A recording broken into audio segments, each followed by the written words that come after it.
We're going to shift gears, talk a little bit about the Browns front office. Dan Labbe, Cleveland Browns beat reporter here on cleveland.com. And so, Dan, do you want the good news or the bad news first? Are you good news first? You know what? Let's do the good news. The good news first is Ryan Grigson, who the Browns have added as a consultant. Not a full-time gig yet, probably will become one.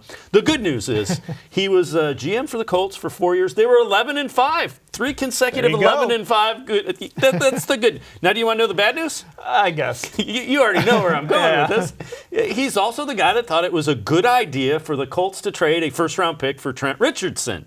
So there you go. Not a real popular guy in Indianapolis, honestly, if you kind of do a little research on him.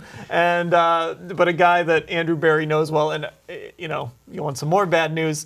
He was also here in a similar role when the Browns put together that 1-31 stretch, which I know people might hear that and say, well, that's what they were trying to do and whatever else. But he was still a part of that front office then. It felt like the Browns were kind of throwing him a lifeline back then after he was recently fired by the Colts. And, Chris Ballard was brought in to sort of save that organization and try and save Andrew Luck's career, which didn't work out. Look, nobody should really get too excited, I think, about Ryan Grigson. I also don't know how big of a role he's going to have in all of this, but this is a weird one. In an offseason that I think you can talk yourself into and feel really good about. This one's a little bizarre. I mean, the one thing is it does add a guy who has been a GM, has been a GM on a team that's been a playoff team. So, and again, you kid about, the Trent Richardson trade. Anybody who's been in any professional organization for a while has one of those that you go, ooh, that didn't work out. But that's a pretty big one, and Browns fans know, from the being on the good end of it, know how bad that was. Well, and you mentioned those winning seasons, right? And still, Indianapolis Colts fans, couldn't wait to run him out of town. And he was sort of a laughingstock might be a strong word, but he wasn't really a popular guy as far as, nobody was like, oh my gosh, I can't believe they got rid of Ryan Grigson and went in a different direction. So that kind of concerns you when a guy has that kind of success, but still isn't necessarily your long-term solution as your general manager. You do ask yourself, is this team better with Ryan Grigson, or would they have been better off? And who knows if it could have worked, keeping a guy like Elliott Wolf in the building, Alonzo Highsmith. Those are the types of people that kind of got run out in this, and now you're bringing in Ryan Grigson. I guess we'll see. I think it speaks to, Jimmy Haslam wanting alignment. He wants everybody, and again, as long as the dissenting voice is not, divisive, dissension's pretty good. You want that hard discussion in that conversation. If it gets to be where, back channeling and then it, and from all indications, that must have been what was going on in Berea, because they're going to the, way opposite end of making sure everybody's in lockstep. Yeah, and Jimmy Haslam kind of said it without saying it when he talked after Andrew Berry's press conference that he didn't. Well, he just kind of said it without saying it. It was kind of hard to get exactly what he meant, but it sounded like there were some things going on behind the scenes, and that was the most public he had been with it. And now you've kind of got what's interesting is, with Paul DePodesta in charge, he's sort of put together most of the front office that they put together back in 2016, minus, of course, Sashi Brown, who's working for the Washington Wizards right now. But this front office all of a sudden looks very similar to what it was before John Dorsey arrived. Yeah, which that's very interesting. The thing is, and again, because you have DePodesta, who is not a football guy, I think you add another football, and Grigson, he was in several organizations. So that's a guy that has worked with other people in other organizations. Barry, has been in a couple of organizations, a few. So again, I think you need the football guys to kind of say, okay, these numbers say this, but are you looking at it in terms of, are you getting at what the numbers really say? Yeah, I mean, these guys are going to spend, most of their lives sitting in that draft war room here between now and the draft, and they're going to be watching tape on these guys.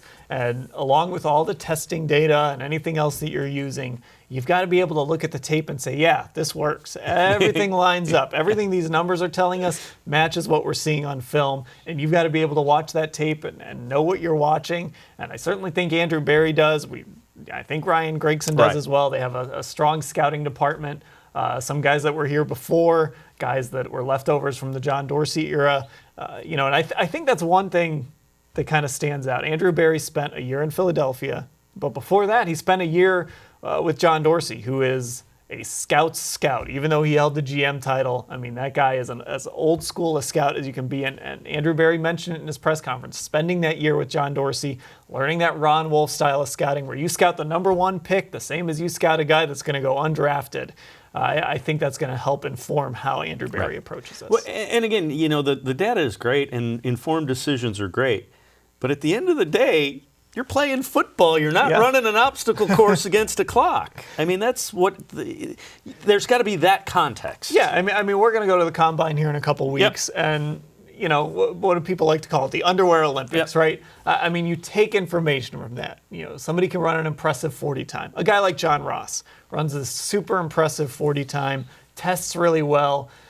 Then he gets out on the football field and it hasn't quite clicked. Yeah. DK Metcalf, ran a great 40 time, but then you see all this stuff coming out about, his 3-cone shuttle was the same as Tom Brady's, and you start to get worried about it. But a team like Seattle brings him in, puts him in the exact right role for him, and he has a great rookie season. And now there's all kinds of untapped potential there with a guy like that. So it is really about taking all that testing data, all those numbers that you're pulling from college stats and whatever else, and marrying it with what you're watching on film, and being able to bring a guy in like a DK Metcalf and say, we're going to bring you in and we want you to just run really fast down the field and be bigger and stronger and faster than everybody, and we're going to make that work. And when we're running, knock somebody down. Yeah. And then listen, in the offseason here, we need you to learn to hold on to the football a little bit better, but everything else was great. When you look at it, it does appear that they're trying to get football guys who are open to quote-unquote analytics. So they want to make as football guys who want to use as much information as possible to make their decisions. Yeah, I mean, I think that's what they're after. At least that's been their message is, when you're making a decision, don't just use this data, use all this information, don't just keep it off to the side or give it a passing glance. We really want to use it. We really want to make it drive what we do. And on the football field as well, when you're facing a 4th down or you're deciding to go for 2, we've got all this information available to us that shows us what the best decision is. At least use that to inform your decision. Sometimes you got to go on gut feel a little bit, like the game situation and things like that, but at least have more information and be willing to use it. Are more and more teams doing that? I mean, I know it's easier to do. I think we had this discussion last week. It's easier to do in baseball because it's not as different. There's not 22 guys on the field. You're looking pitch, location, speed, and it's easier to do with basketball because of the same reason. There's only 5 on each team. Yeah, and the sample size is so much longer, right? 162 games, if you follow analytics, it's all going to even out, right? Over the course of 162. In football, it's 16 games. It's, the playoffs are 1 game, right? You've got to have the ability to be in a situation and understand what a decision means, even if you're going against what data, what information is telling you. You've got to be able to understand that. But that being said, I think it can work. I think it can be applied, but there's got to be a mix.